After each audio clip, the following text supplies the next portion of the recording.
A shocking new report in the Pascal Siakam trade saga has finally given us clarity into the situation. So, is the player likely to stay or leave the Toronto Raptors? Let's get into it.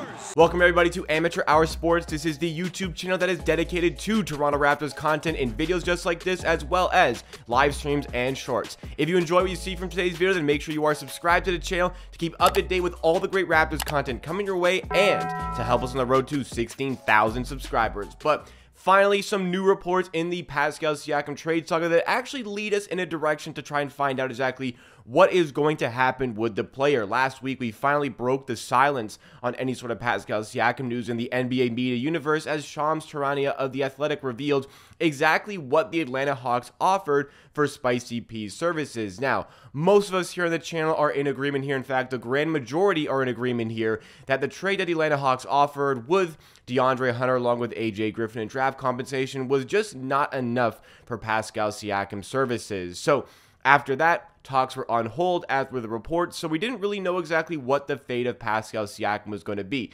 My best speculation into this situation was, hey, these other teams can't really provide the best trade packages to the Raptors because Pascal Siakam has made it explicitly clear that any team that trades for him, he is not going to sign an extension with. Therefore, any trade for Pascal Siakam is pretty much on a rental deal as a player only has 1 year left on his contract. But I always pictured Siakam using this as a tactic because he did not want to get traded away from the Raptors. The reason being, he wants to become Supermax eligible. If Pascal Siakam makes all NBA this season, he becomes Supermax eligible and is eligible for a contract in the range of what Jaylen Brown got in the 5-year, $304 million deal. If he does not make Supermax, then he's eligible for a 5-year extension worth $248 million, or he can simply sign an extension right now, a 4-year extension worth $192 million on top of the $37.9 million he is owed for this season. Pascal Siakam, why not try and make all NBA? I mean, he has nothing to lose. He can still get a big extension at the end of the season. Sure,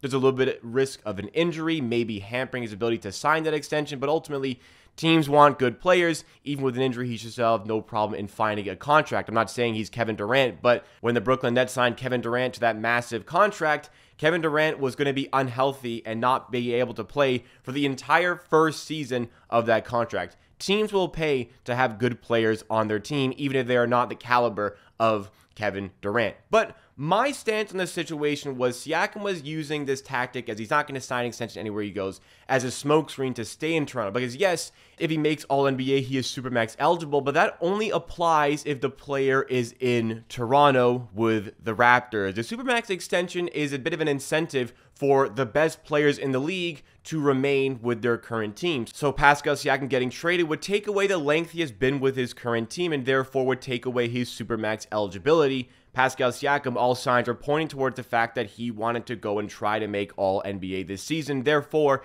did not want to get traded and did not want to sign an extension with the Raptors. It was a logical way of thinking and a logical way of processing all this information. And based off that notion, we would then have to expect Pascal Siakam to become a free agent in the 2024 offseason, and then there would be that potential of him leaving the team for free, just as many players like Fred VanVleet have done since the Raptors won that 2019 championship. But this new report has completely changed the story on Siakam, and it comes from a Twitter account of @droppingdimes20. And here is the report that we have regarding Pascal Siakam. It is that he is likely not going to get traded, and there's a good chance an extension with the Raptors is coming. Now, if you don't know who this Twitter account is, I mean, no profile picture, a random like fan-made handle, droppingdimes20. Yeah, it may not be the most credible source if you don't know who this is. And you might be thinking as well, Jacob, I mean, you're so focused and so hell-bent on using credible sources when reacting to information on your channel.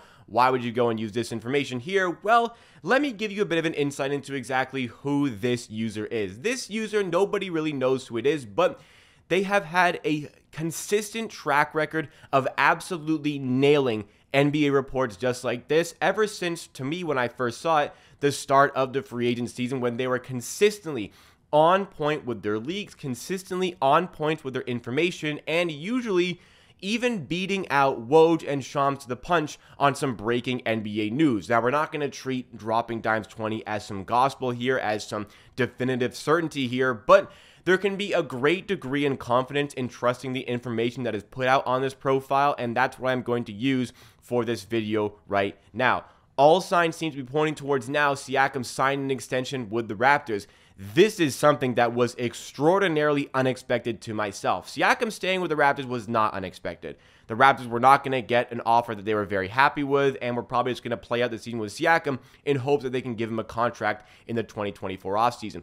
I did not expect the extension to come into play this summer, because what does Pascal Siakam have to lose in trying to get a Supermax contract? Once again, there is the threat of injuries, but Siakam has been very healthy over the course of his NBA career. That's much less of a risk for him as it could be for some other players, but why not try and get that Supermax contract unless the feelers are out there that potentially a Supermax contract wouldn't be coming his way, even if he was eligible to receive it. What also could be a force at play here is that Siakam just likes playing in Toronto. He's making good money here. He's the first option on the team. He's getting the ball plenty, getting the shots up that he wants to get, and he's been an all-star twice. He's been all-NBA twice, and he has an NBA championship to show for all of that. There isn't much else Siakam needs to conquer in his career elsewhere other than maybe becoming a Toronto Raptors legend, and there is genuinely a potential. Now, don't get mad.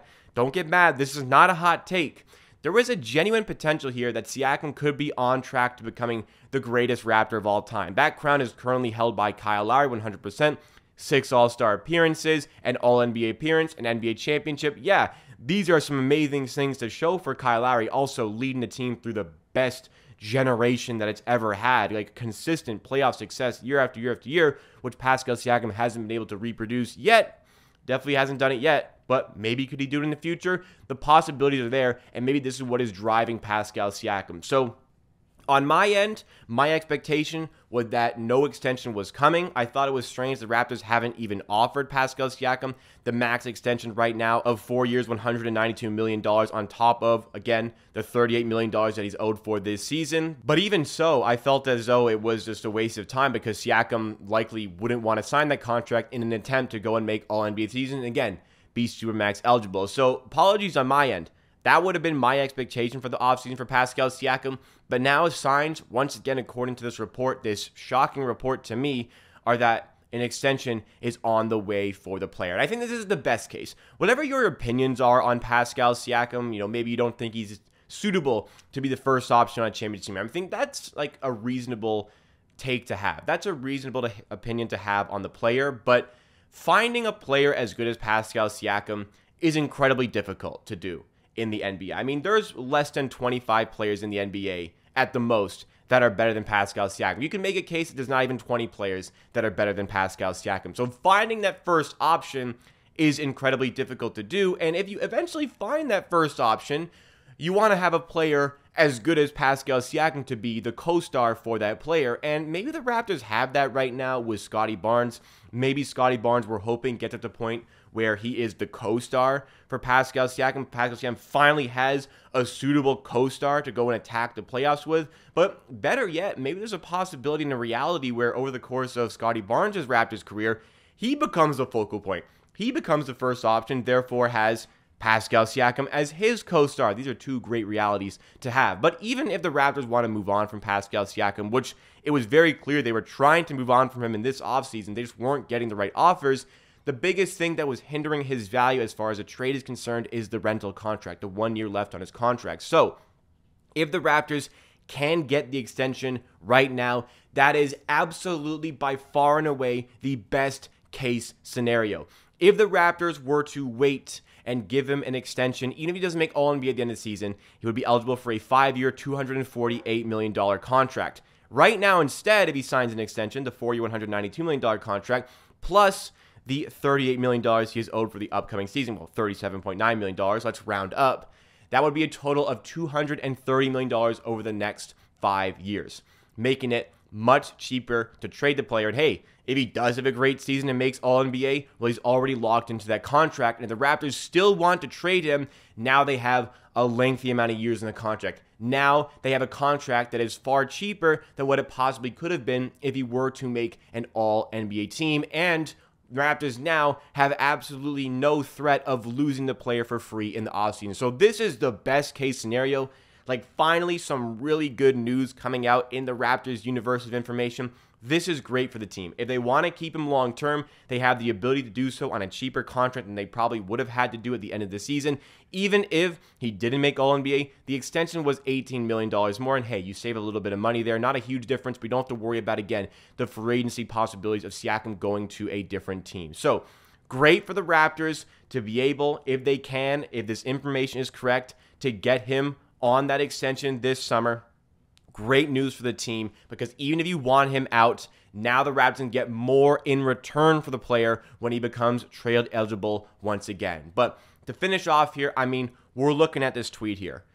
It's at Dropping Dimes 20, an account that has a great track record of credible information, but how much stock can we really put into this information? According to this account, which has been credible, which I have Twitter notifications on because I trust it as verified information, said a good chance that there is extension talks on the way. So by no means is this done, but I am very much hoping at this point that the Raptors can get it done, because it just opens up the flexibility of the possibilities of what the Raptors can do. Keeping him long term, trading him, whatever. We don't have to worry about the money. We don't have to worry about the upcoming 2024 free agency nearly as much, and the focus can then become fully invested in on OG Anunoby. Great news came out for the Raptors today, but let me know if you agree in the comments down below. Do you think it's good if Siakam signs the extension right now? I would love to hear your thoughts in the comments. Thank you so much for watching this video. Drop a like if you enjoyed. Subscribe to Amateur Hour Sports for Raptors content, and I'll see you again very soon for another video here on Amateur Hour Sports.